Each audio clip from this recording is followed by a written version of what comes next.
ನಮಸ್ಕಾರ. Artificial intelligence ಅಂದ್ರೆ AI. ಇದು ಯೋಚನೆ ಮಾಡೋದು ಹೇಗೆ, ಕಲಿಯೋದು ಹೇಗೆ? ಅಬ್ಬಾ, ಇದೇನೋ ದೊಡ್ಡ ರಹಸ್ಯ ಅನ್ಸುತ್ತೆ ಅಲ್ವಾ?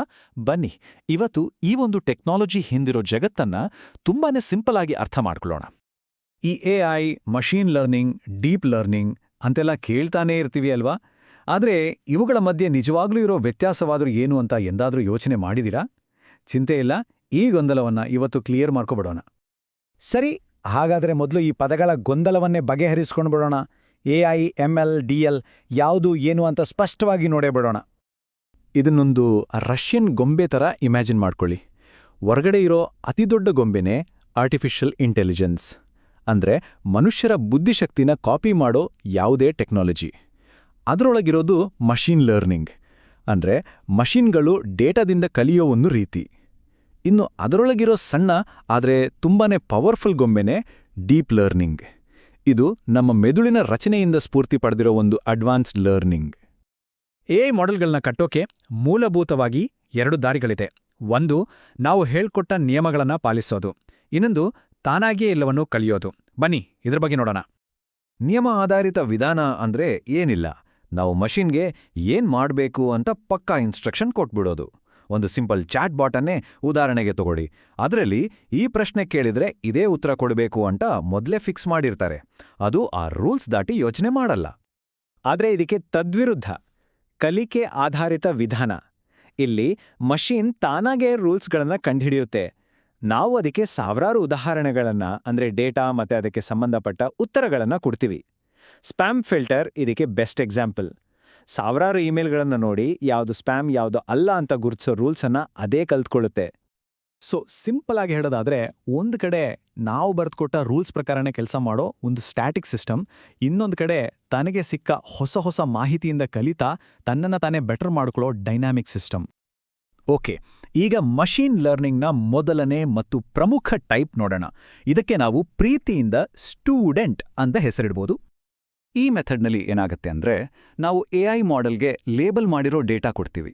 ಅಂದ್ರೆ ಪ್ರತಿಯೊಂದು ಡೇಟಾಗೆ ಇದು ಸರಿ ಉತ್ತರ ಅಂತ ನಾವೇ ಮೊದಲೇ ಹೇಳ್ಕೊಟ್ಟಿರ್ತೀವಿ. ಒಬ್ಬ ಸ್ಟೂಡೆಂಟ್ ಟೀಚರ್ ಕೊಟ್ಟಿರೋ ಫ್ಲ್ಯಾಶ್ ಕಾರ್ಡ್ ನೋಡಿ ಕಲಿಯೋ ಥರಾನೇ.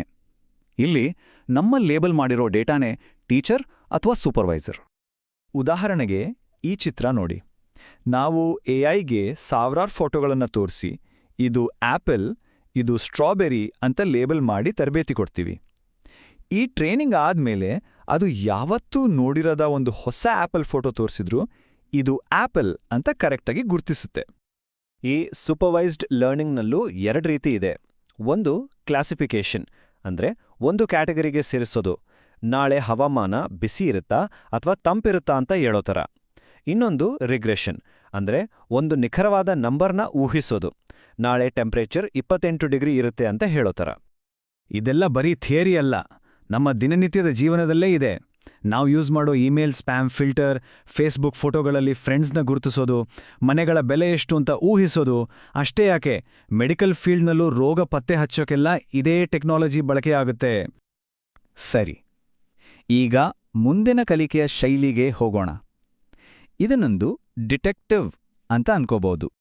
ಇಲ್ಲಿ ಯಾವುದೇ ಟೀಚರ್ ಇಲ್ಲ, ಯಾವುದೇ ಲೇಬಲ್ ಇಲ್ಲ. ಇಲ್ಲಿ ಎಐ ಮಾಡೆಲ್ ತನಗೆ ಕೊಟ್ಟಿರೋ ರಾ ಡೇಟಾವನ್ನೇ ಅನಲೈಸ್ ಮಾಡಿ ಅದರೊಳಗಿರೋ ಗುಪ್ತ ಪ್ಯಾಟರ್ನ್ಗಳನ್ನ, ಸಂಬಂಧಗಳನ್ನ ತಾನಾಗೇ ಹುಡುಕುತ್ತೆ.